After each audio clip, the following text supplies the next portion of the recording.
오늘은 빌립보서 강의 6번째 시간입니다. 그동안 빌립보서 강해를 들으시면서 빌립보서에 대한 이해가 쉬워지셨습니까?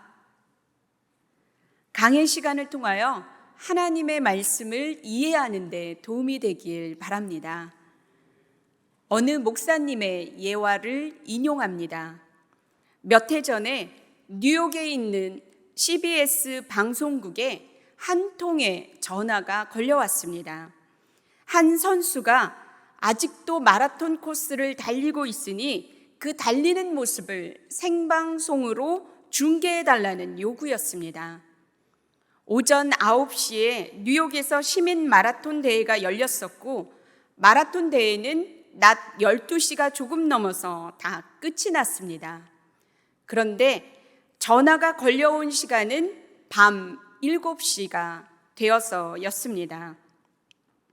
시민의 제보를 확인해 본 결과 사실이었습니다. 아직도 달리고 있는 선수가 있었습니다. 뉴욕 시민 마라톤 대회가 열리기 직전에 한 여대생이 이 대회에 참여하겠다고 신청서를 냈습니다. 그녀가 지팡이를 짚고 다니는 사람이었기에 모든 사람들이 말렸습니다.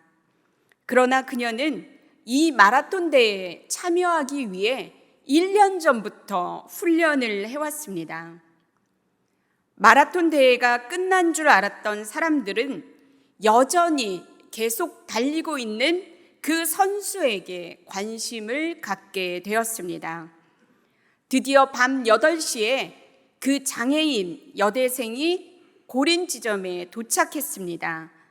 마라톤 코스를 완주하였습니다. 그녀의 꼴이 나는 장면은 전파를 타고 미국 전역에 보내졌습니다. 장애인 여대생의 도전은 인간 승리의 본을 보여줬다는 점과 인생은 훈련하고 또 훈련할 때에 모든 사람들이 어렵다고 하는 그 문제도 이룰 수 있다는 희망을 갖게 해주었습니다. 마라톤 경주를 통하여서 나누고 싶은 가장 중요한 메시지는 그리스도인의 삶, 성도의 삶은 긴 마라톤과 같다는 것입니다. 긴 경주를 달리는 것이고 훈련하고 훈련하여 삶을 이루어 나가는 것입니다. 오늘 본문을 통하여서 세 개의 동사로 세 부분으로 나누겠습니다. 첫 번째는 이루라, 두 번째는 하라, 세 번째는 기뻐하라는 동사로 세 부분으로 나누겠습니다. 이루라 동사로 12절과 13절을 한 파트로 나누고 하라 동사로 14절부터 16절까지로 나누고 기뻐하라 동사로 17절부터 18절까지 세 파트로 나누어서 살펴보겠습니다. 오늘 말씀을 통하여서 마라톤과 같은 우리의 인생에서 예수 그리스도를 닮아가는 삶은 어떻게 사는 것인지를 살펴보겠습니다. 12절의 시작은 그러므로라고 시작을 하고 있습니다. 빌립보서 2장 6절부터 8절에서는 하나님이신 예수 그리스도께서 사람의 모양으로 나타나셔서 죽기까지 복종하시며 십자가에 죽으신 것은 스스로 자신을 낮추신 것이라고 되어 있습니다. 이렇게 하셨을 때 9절에서 이러므로 하나님은 예수 그리스도를 지극히 높여 모든 이름 위에 뛰어난 이름을 높이셨다는 것을 알 수 있습니다. 예수 그리스도의 낮아지고 낮아지심은 곧 높아지심이었고 예수 그리스도께서는 친히 본을 보여주셨습니다. 오늘 본문 12절에서 그러므로라는 권면은 9절에서 이러므로의 삶과 연결이 되어 있습니다. 12절의 말씀 함께 봉독하겠습니다. 그러므로 나의 사랑하는 자들아, 너희가 나 있을 때뿐 아니라 더욱 지금 나 없을 때에도 항상 복종하여 두렵고 떨림으로 너희 구원을 이루라. 아멘. 이루라 동사로 시작한 첫 번째 파트인 12절부터 13절에서는 사도 바울은 빌립보 교회 성도들에게 너희가 나 있을 때뿐 아니라 내가 지금 없을 때에도 항상 순종하였던 것처럼 두렵고 떨림으로 구원을 이루라라고 하고 있습니다. 예수님을 닮아가는 삶은 첫 번째 이루는 삶입니다. 구원이 무엇입니까? 구원에는 과거와 현재와 미래의 세 가지 측면이 있습니다. 과거의 구원은 칭의를 받았을 때의 구원을 말하는 것으로서 예수 그리스도를 구주로 고백하여 죄사함을 받는 것, 이제는 더 이상 죄인이 아니라 의인이라 칭함을 받는 것을 말합니다. 현재의 구원은 칭의를 통해서 의로워진 성도가 하나님의 뜻에 순종하여 변화된 삶을 살아가는 것을 말합니다. 미래의 구원이란 순종하며 변화된 삶에서 나타나는 성령의 열매를 맺는 것을 말합니다. 빌립보 성도들은 예수 그리스도를 믿는 사람들이었기에 이미 구원을 받은 사람들입니다. 하늘의 시민권을 받은 사람들이었습니다. 이미 믿고 하늘의 시민권을 가진 사람들에게 구원을 이루라라는 명령은 무슨 말입니까? 12절에서 구원을 이루라라는 동사를 직역해 보면 구원에 대해 일을 하라, 구원을 창조하라, 구원을 생산하라라는 뜻이 있습니다. 구원을 이루는 것은 하늘나라 시민권을 취득하는 문제가 아니라 은혜로 구원받은 하나님의 백성이 그 은혜를 누리고 사명에 따라 살아가는 것, 모든 만물이 예수 그리스도께 무릎을 꿇고 주로 시인하며 하나님께 영광을 돌렸던 예수님과 같은 순종의 삶을 삶에서 생활 속에서 드러내라는 것입니다. 예수 그리스도와 같은 겸손의 삶, 세상에 영향을 주는 구원에 대해 일을 하고 창조하는 삶을 어떻게 살아갈 수 있습니까? 그것은 두렵고 떨림으로 살아갈 수 있습니다. 두렵고 떨림은 노예처럼 공포심에 사로잡혀서 살아가는 것이 아니라 하나님 앞에서의 경외심을 말하는 것입니다. 하나님을 기쁘시게 하며 하나님을 영화롭게 하는 삶입니다. 빌립보서 3장 12절부터 14절의 말씀을 함께 보겠습니다. 빌립보서 3장 12절부터 14절까지의 말씀입니다. 함께 봉독하겠습니다. 내가 이미 얻었다 함도 아니요 온전히 이루었다 함도 아니라 오직 내가 그리스도 예수께 잡힌 바 된 그것을 잡으려고 달려가노라. 형제들아, 나는 아직 내가 잡은 줄로 여기지 아니하고 오직 한 일, 즉 뒤에 있는 것은 잊어버리고 앞에 있는 것을 잡으려고 표대를 향하여 그리스도 예수 안에서 하나님이 위에서 부르신 부름의 상을 위하여 달려가노라. 아멘. 사도 바울의 이 고백은 우리가 구원을 이루며 살아가는 것이 무엇인지를 잘 알려주고 있습니다. 마라톤과 같은 인생에서 우리들의 구원은 아직 다 이룬 것이 아닙니다. 이루어 가는 것입니다. 두렵고 떨림은 의롭다 하심을 받은 인정받은 자가 하나님의 뜻에 순종하고 죄를 멀리하기 위해서 달려가는 것입니다. 사도 바울은 죽을 때까지 부름의 상을 위하여 지금도 나는 달려가고 있다라고 고백하고 있습니다. 오늘 헌신 예배를 드리고 계시는 우리 남선교회 회원 여러분, 오늘 우리들의 모습은 어떻습니까? 하나님을 경외하는 두렵고 떨림은 있으십니까? 낮아지셔서 하나님의 뜻에 죽기까지 순종하신 예수님의 모습이 조금이라도 있으십니까? 지금까지 없어도 괜찮습니다. 오늘부터 조금씩 달라지면 됩니다.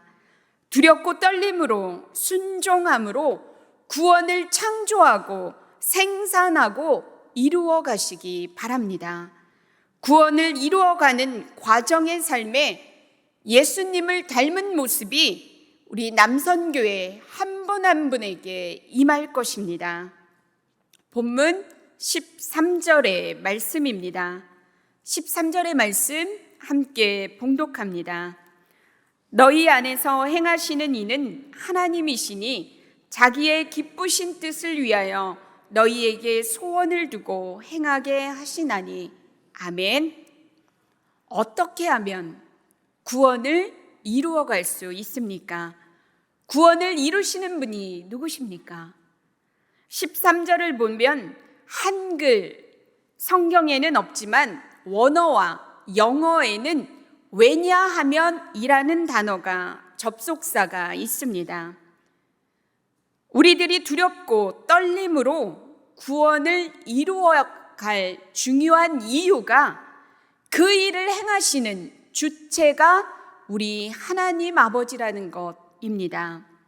우리 안에서 하나님께서 자기의 기쁘신 뜻을 위하여 우리에게 소원을 주시고 행하게 하시기 때문입니다.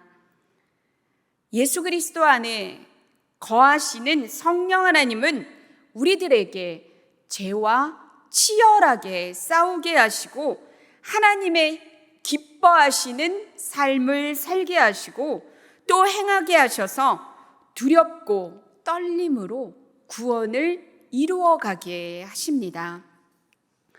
우리에게 소원을 주시고 행하시는 하나님을 의지하며 성령의 충만한 인도하심 가운데 두렵고 떨림으로 구원을 이루어가는 삶을 살아가게 되길 바랍니다. 본문 14절의 말씀입니다. 14절의 말씀 함께 봉독합니다. 모든 것을 원망과 시비가 없이 하라. 아멘. 하라 동사로 나누는 14절부터 16절까지는 두 번째 파트입니다. 예수 그리스도를 닮아가는 삶은 모든 일을 원망과 시비가 없이 하며 살아가는 행하는 삶입니다. 원망이라는 단어는 불평하다, 투덜대다, 수근거리다 라는 뜻을 가지고 있습니다. 시비는 원망이 수반되어 나타나는 다툼을 의미합니다. 원망이라는 단어는 하나님과의 관계에서 나타나는 단어이고 시비는 사람과의 관계에서 나타나는 단어입니다. 원망은 하나님을 불신하는 의심하는 것에서 시작을 하고 시비는 사람과의 불신에서 비롯됩니다. 하나님에 대한 불신과 사람에 대한 불신, 이것이 원망과 시비를 불러일으킵니다. 원망과 시비는 자신의 삶에 만족하지 못하게 하고 비교함으로 불평하며 투덜댐으로 나타나게 합니다. 투덜댐은 사람과 사람 간의 다툼으로 나타납니다. 이스라엘 백성들은 하나님께서 밤새 동풍을 불게 하셔서 홍해를 말리고 백성들을 안전하게 건너가게 하셔서 생명을 살려주셨던 일, 광야에서 만나와 메추라기를 허락하여 주셔서 굶기지 아니하셨으며 불뱀으로부터도 물리지 않게 안전하게 지키고 보호하시고 밤에는 불기둥으로 낮에는 구름기둥으로 길잡이가 되어주셨던 그 하나님의 은혜를 새카맣게 잊어버렸습니다. 그래서 이들은 조금만 힘든 일이 생기면 불평하게 되었고 참지 않고 모세와 아론에게 원망을 쏟아내었고 그때가 좋았었는데 어찌하여 하나님 여기까지 와서 우리를 죽이십니까? 하며 투덜투덜 불평과 원망을 쏟아냈습니다. 원망은 과거에 우리들의 삶에 역사하셨던 하나님의 은혜를 잊어버리는 것입니다. 기억하지 않는 것입니다. 원망은 하나님의 인도하심, 섭리를 인정하지 않는 것입니다.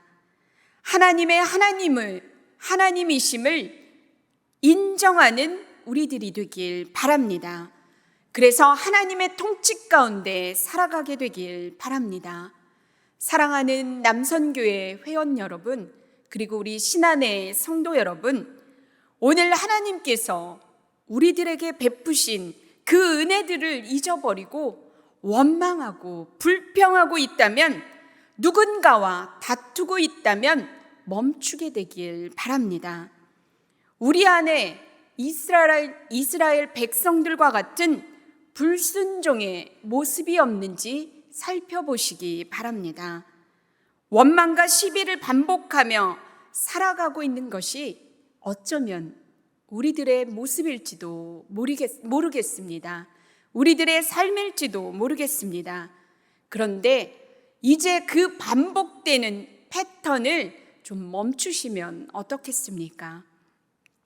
다시 저 한켠으로 미루어 두었던 하나님께서 우리들의 삶에 부인할 수 없는, 범접할 수 없는 은혜로 함께 해주셨던 것을 기억하시기 바랍니다. 그 순간순간에 하나님께 감격했던 순간을 생각하시며 하나님께 박수도 쳐드리기 바랍니다. 그래서 우리들이 반복적인 원망하고 시비하는 그 패턴을 버리고 하나님을 찬양하는 한 분 한 분이 되길 바랍니다. 하나님의 하나님이심을 인정하고 그분의 통치 가운데 살아가기를 결단하며 성령 하나님께 도우심을 오늘 구하시기 바랍니다.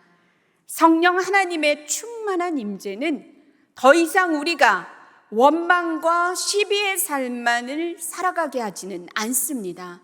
그 가운데에서 감사의 삶을 살아가게 합니다. 감사를 찾게 합니다. 저와 여러분의 삶에 하나님에 대한 원망과 시비가 감사로 바뀌게 되고 하나님이심을 인정하는, 하나님의 주권을 인정하며 살아가는 한 분 한 분이 되길 간절히 바랍니다.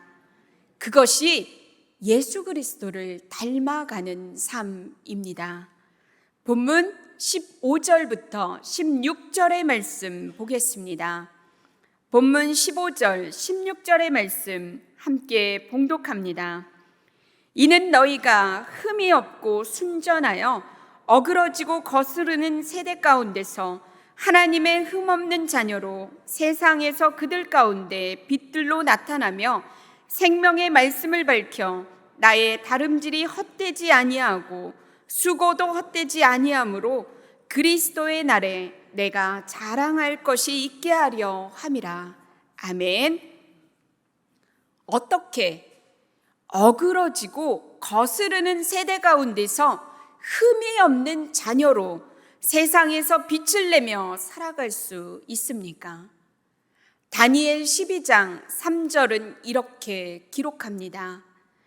지혜 있는 자는 궁창의 빛과 같이 빛날 것이요 많은 사람을 옳은 대로 돌아오게 한 자는 별과 같이 영원토록 빛나리라. 아멘. 다니엘 12장 3절에서 많은 사람을 옳은 대로 돌아오게 한 자는 별과 같이 영원토록 빛난다고 하였지만 70인역에서는 나의 말을 강하게 붙잡은 자라고 번역이 되어 있습니다. 히브리 성경에서는 많은 사람을 돌아오게 하는 타인에게 영향을 주는 것에 중점을 두고 있지만 70인역에서는 타인에게 복음을 전하는 것보다는 말씀을 굳게 잡고 살아가는 것, 신실한 신앙 안에서 살아가는 것을 말합니다. 왕이 베푸는 음식을 거절할 수 있었던 다니엘이 강하게 붙들었던 것이 무엇입니까?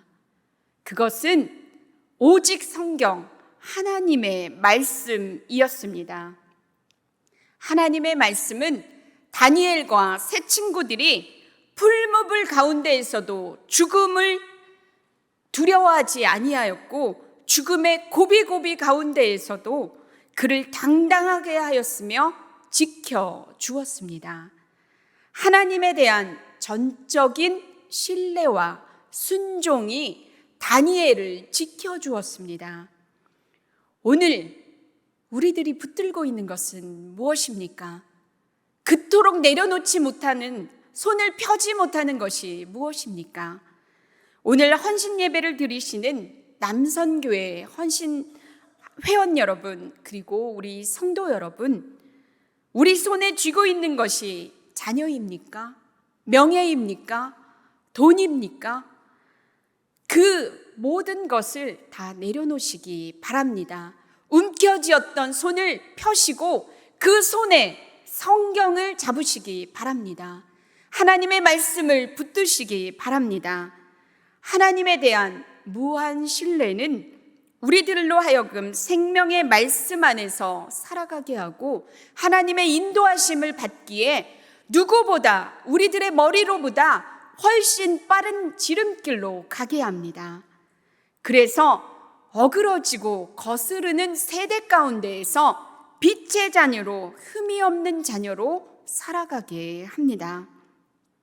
저와 여러분이 하나님의 말씀을 붙들고 살아감으로 말미암아 하나님의 빛의 자녀답게 당당하게 살아가게 되길 바랍니다.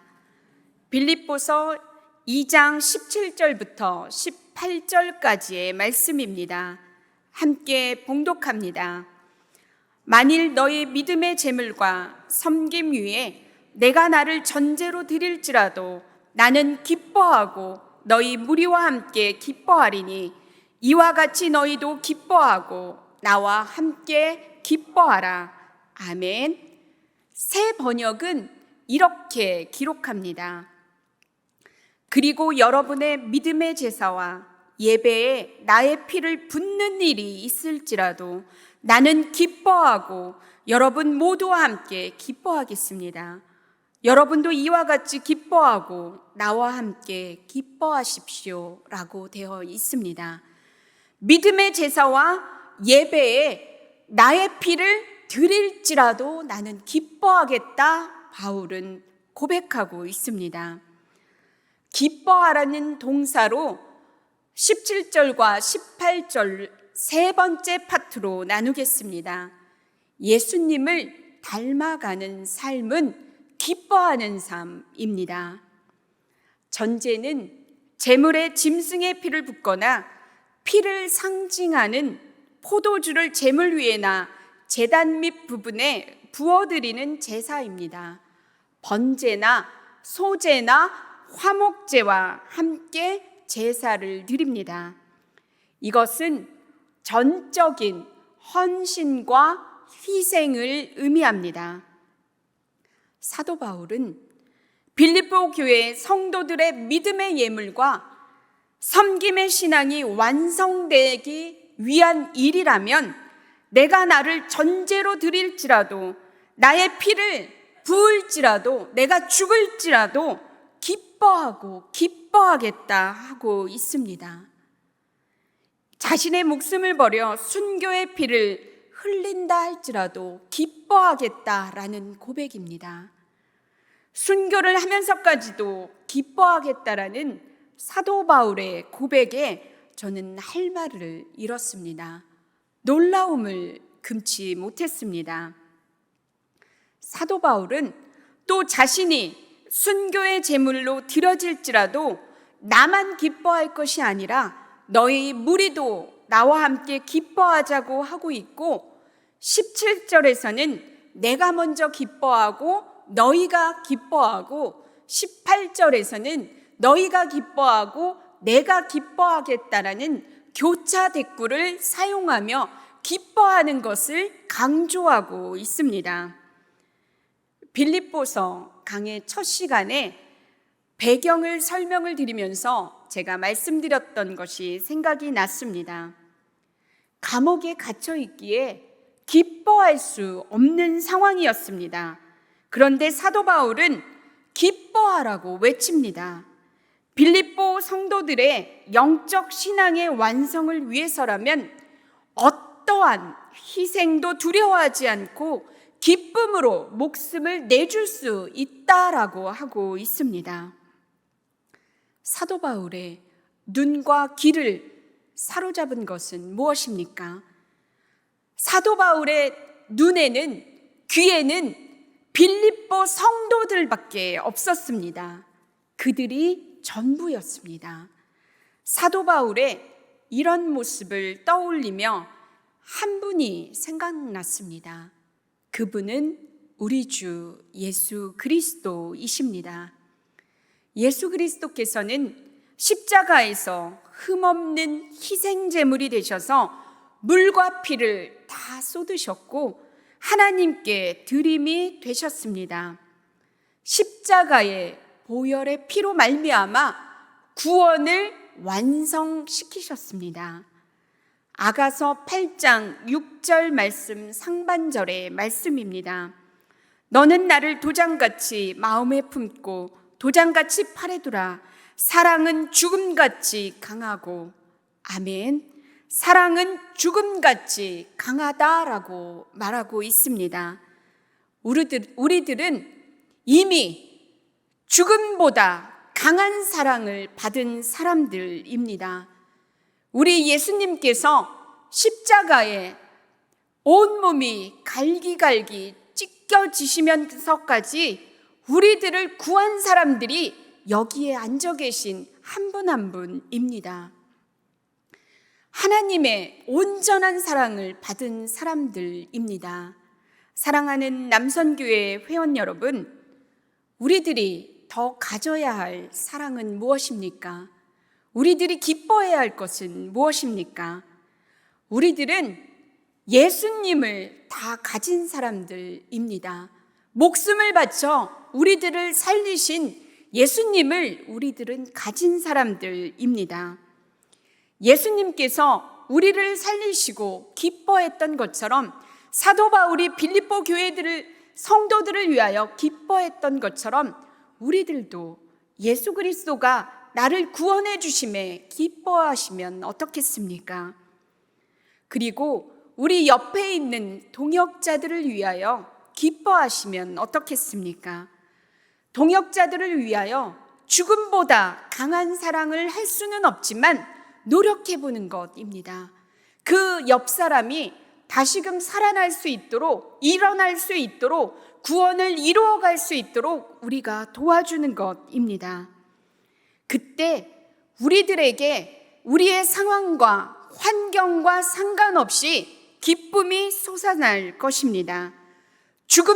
죽음보다 강한 사랑이 표현되므로 그 상대방은 달라질 것입니다.